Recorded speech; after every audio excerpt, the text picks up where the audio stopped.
Hi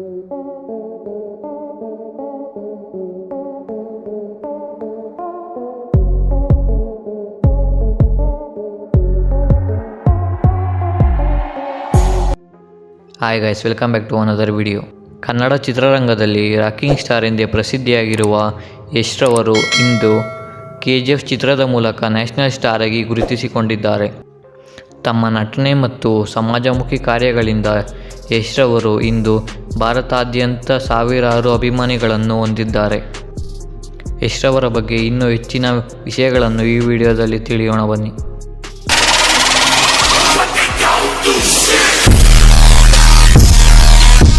ಇವರು 1986 ಜನವರಿ 8ರಂದು ಹಾಸನ ಜಿಲ್ಲೆಯ ಭುವನಹಳ್ಳಿಯಲ್ಲಿ ಜನಿಸಿದರು. ಇವರ ತಂದೆ ಅರುಣ್ ಕುಮಾರ್ ಮತ್ತು ಇವರ ತಾಯಿ ಪುಷ್ಪ ಇವರ ಮಗನಾಗಿ ಯಶ್ ಜನಿಸಿದರು. ಇವರ ಬಾಲ್ಯದ ಹೆಸರು ನವೀನ್ ಕುಮಾರ್ ಗೌಡ. ಇವರ ತಂದೆ ಬೆಂಗಳೂರಿನ BMTCಯಲ್ಲಿ ಡ್ರೈವರ್ ಆಗಿ ಕೆಲಸ ಮಾಡುತ್ತಿದ್ದರು. LKGಯಿಂದ ಕಾಲೇಜಿನವರೆಗೂ ಮೈಸೂರಿನ ಮಹಾವೀರ್ ಸಂಸ್ಥೆಯಲ್ಲಿ ವಿದ್ಯಾಭ್ಯಾಸವನ್ನು ಮುಗಿಸಿದರು. ತಮ್ಮ 17ನೇ ವಯಸ್ಸಿನಲ್ಲೇ ಕುಟುಂಬಕ್ಕೆ ಸಹಾಯವಾಗಲು PUCಗೆ ಗುಡ್ ಬೈ ಹೇಳಿ ಕೆಲಸ ಮಾಡಲು ಪ್ರಾರಂಭಿಸಿದರು. ನವೀನ್ ಪ್ರಾವಿಷನ್ ಸ್ಟೋರ್ ಎಂಬ ತಮ್ಮದೇ ಸ್ಟೋರ್ ತೆಗೆದು ಕುಟುಂಬದ ಜವಾಬ್ದಾರಿಯನ್ನು ವಹಿಸಿಕೊಂಡರು. ಯಶ್ ರವರು ಅಭಿನಯದಲ್ಲಿ ಆಸಕ್ತಿ ತೋರಿ ಬೆನಕ ಎಂಬ ನಾಟಕ ಕಂಪನಿಗೆ ಸೇರಿದರು. ಹಲವು ನಾಟಕಗಳಲ್ಲಿ ಭಾಗವಹಿಸಿದ ಯಶ್ ರವರು ಮುಂದೆ ನಂದಗೋಕುಲ ಧಾರಾವಾಹಿಯಲ್ಲಿ ಅಭಿನಯಿಸುವ ಅವಕಾಶವನ್ನು ಪಡೆದರು. ಇದೇ ಸೀರಿಯಲ್ನಲ್ಲಿ ಇವರ ಪತ್ನಿ ರಾಧಿಕಾ ಪಂಡಿತ್ ಮುಖ್ಯ ಪಾತ್ರದಲ್ಲಿ ನಟಿಸುತ್ತಿದ್ದರು. ನಂತರ ಪ್ರೀತಿ ಇಲ್ಲದ ಮನೆ ಸೀರಿಯಲ್ನಲ್ಲಿ ಅನಂತ್ ರವರ ಮಗನಾಗಿ ನಟಿಸಿದರು. ಸಂಗೀತದ ಹಂಬಲವಿರುವ ಯುವಕನಾಗಿ ನಟಿಸಿ ಪ್ರೇಕ್ಷಕರಿಗೆ ಹತ್ತಿರವಾದರು. 2007ರಲ್ಲಿ ರಿಲೀಸ್ ಆದ ಜಂಬದ ಹುಡುಗಿ ಚಿತ್ರದ ಮೂಲಕ ಸ್ಯಾಂಡಲ್ವುಡ್ ಪ್ರವೇಶಿಸಿದ ಯಶ್ ರವರು 2008ರಲ್ಲಿ ಶಶಾಂಕ್ ನಿರ್ದೇಶನದಲ್ಲಿ ಮೂಡಿಬಂದ ಮೊಗ್ಗಿನ ಮನಸ್ಸು ಚಿತ್ರದ ಮೂಲಕ ಪೂರ್ಣ ಪ್ರಮಾಣದ ನಾಯಕನಾಗಿ ಹೊರಹೊಮ್ಮಿದರು. ಈ ಚಿತ್ರದಲ್ಲಿನ ಅಭಿನಯಕ್ಕೋಸ್ಕರ ಫಿಲ್ಮ್ಫೇರ್ ಪ್ರಶಸ್ತಿ ಕೂಡ ಪಡೆದರು. ತಾವು ಮೊದಲ ಬಾರಿ ನಾಯಕನಾಗಿ ನಟಿಸಿದ ಚಿತ್ರದಲ್ಲೂ ನಾಯಕಿಯಾಗಿ ನಟಿಸಿದ್ದು ರಾಧಿಕಾ ಪಂಡಿತ್. 2011ರಲ್ಲಿ ರಿಲೀಸ್ ಆದ ಕಿರಾತಕ ಚಿತ್ರ ಯಶ್ ರವರಿಗೆ ಬಿಗ್ ಬ್ರೇಕ್ ನೀಡಿತು. ಈ ಚಿತ್ರದಲ್ಲಿನ ಹಳ್ಳಿಯ ಜನ ಪಾತ್ರ ಪ್ರೇಕ್ಷಕರಿಗೆ ತುಂಬ ಇಷ್ಟವಾಯಿತು.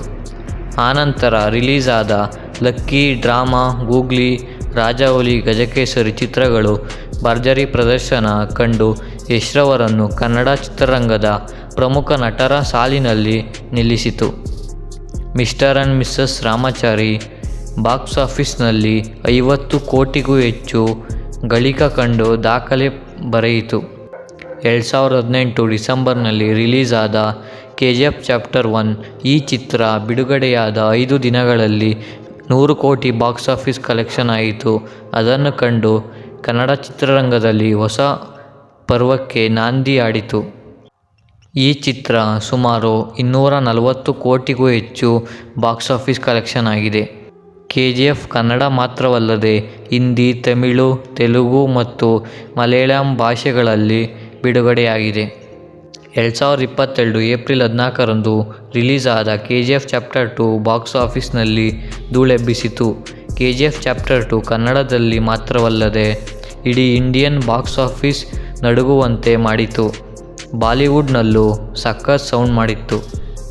ಯಶ್ ರವರ ಸಿನಿಮಾ ಜೀವನದ ಹಲವು ಯಶಸ್ವಿ ಚಿತ್ರಗಳ ನಾಯಕಿಯಾಗಿದ್ದ ರಾಧಿಕಾ ಪಂಡಿತ್ರನ್ನು ಪ್ರೀತಿಸಿ ಮದುವೆಯಾದರು.